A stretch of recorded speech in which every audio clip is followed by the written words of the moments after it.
These sources explore the scientific analysis and cultural history of ancient mummification, focusing on how modern technology like CT scans and 3D reconstruction reveals secrets about the past. Researchers have identified ancient diseases such as prostate cancer, heart disease, and antibiotic-resistant genes, proving that many modern health issues plagued ancestors thousands of years ago.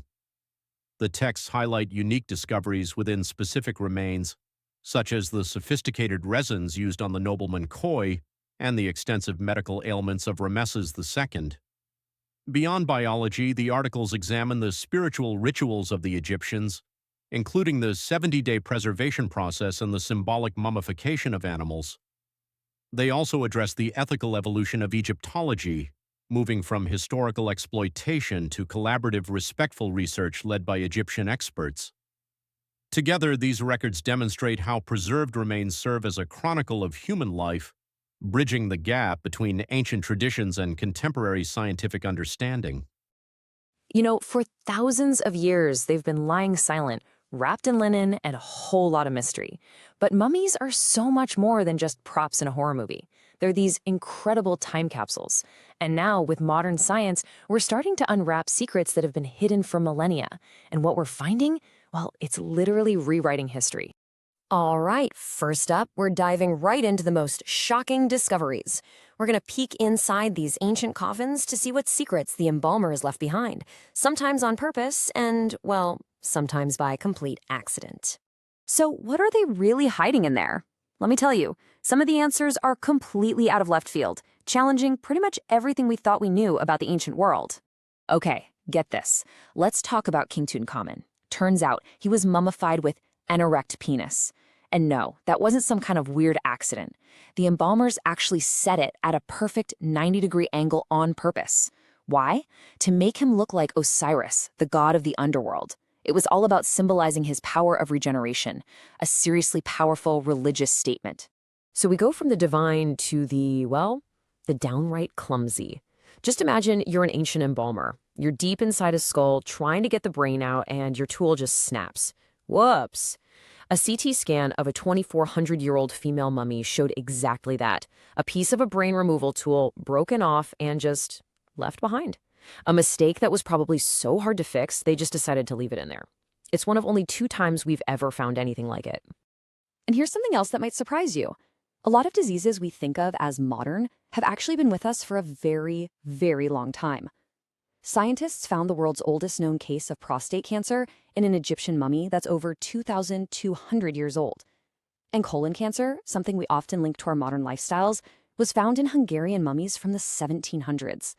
The idea that cancer is a modern problem, these mummies prove that's just not true. All these crazy finds really make you wonder about the whole process, right? I mean, why did the ancient Egyptians go to such incredible, painstaking lengths? And what exactly were they doing during this epic 70-day journey? The whole belief system really came down to this one single idea.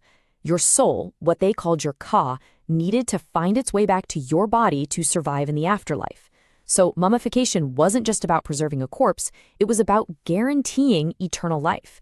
Your body had to be recognizable for your soul to come back home. And let me tell you, this was no quick affair. 70 days. The entire ritual from start to finish took 70 days. Just think about that for a second. More than 2 months of meticulous, sacred work, all to prepare one person for their journey to eternity. The process itself was unbelievably detailed. First, they'd hook the brain out through the nose and just throw it away. They thought it was completely useless. But the heart? Oh, the heart was everything. The center of intelligence, of emotion. That stayed in the body, so it could be judged in the afterlife. They take out the other organs, then dry the body out for weeks in a special salt called natron.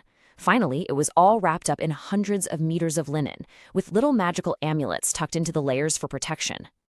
And those organs they took out, the lungs, liver, stomach, and intestines, they didn't get tossed. Nope, they were carefully preserved and put into 4 special containers called canopic jars.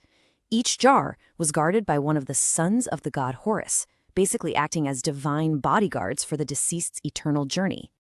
Okay, let's get personal for a minute. Let's zoom in on one of the biggest names in the game, Ramesses the Great. His afterlife journey is almost as incredible as his life was.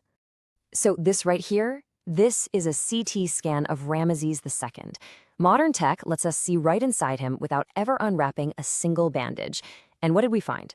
Well, for one, he lived to be over 90 years old, but man, he was in rough shape, suffering from severe arthritis and a dental abscess that must have been excruciating. The embalmers even packed his famously large nose with seeds and a tiny animal bone just to make sure it kept its shape. But his story didn't end when he was buried, not by a long shot. I mean, look at this journey. He dies over 3,000 years ago, gets rediscovered in 1881, and then, in 1976, he actually boards an airplane and flies to Paris to get saved from a fungal infection. And this is where the story just gets, well, bizarre. To enter France in 1976, French law required every single person, living or dead, to have a passport. So I'm not kidding, the Egyptian government issued one for the pharaoh. His occupation? King, deceased. He was even greeted in Paris with a full military honor guard, just like you would for a visiting head of state. Unbelievable. And using that same CT scan data from his skull, scientists were able to do this: a full scientific facial reconstruction. For the first time in over 3 millennia, we can actually look at the face of Ramesses the Great, bridging that enormous gap between ancient remains and a living, breathing person. So, that's one pharaoh's incredible story. But let's zoom back out, because what we've learned from studying mummies from all over the world has become an absolute treasure trove of medical knowledge. You know how we're always blaming our modern lazy lifestyles for things like clogged arteries? Well, it turns out that might not be the whole story. A big study looked at 137 mummies from ancient Egypt, Peru, and North America and found that over a third of them had hardened arteries. So this isn't just a modern problem. It was common way back then, which completely changes how we think about cardiovascular disease. And it's not just clogged arteries. I mean, look at this chart. It shows just a few examples. Cancers, parasitic infections. It turns out our ancestors were facing a lot of the same health battles we are today. Mummies are this direct physical link to our shared biological history. But maybe the most startling, most relevant lesson mummies have for us today comes from a place you would never, ever expect: the gut of a 1,000-year-old mummy from the Incan Empire. This is a total game changer. One of our biggest modern health crises is antibiotic resistance, right? And we blame it on our overuse of modern medicine. But an analysis of gut bacteria from an 11th century mummy revealed genes for antibiotic resistance. They already existed, naturally, 1,000 years ago, long before we ever invented antibiotics. It tells us that resistance is a natural phenomenon, that we've definitely accelerated, but we didn't create it from scratch. From divine rituals and clumsy mistakes to ancient diseases and warnings about modern medicine, these mummies are still speaking to us across the centuries. And as our technology gets even better, you just have to wonder, what other secrets are they waiting to reveal?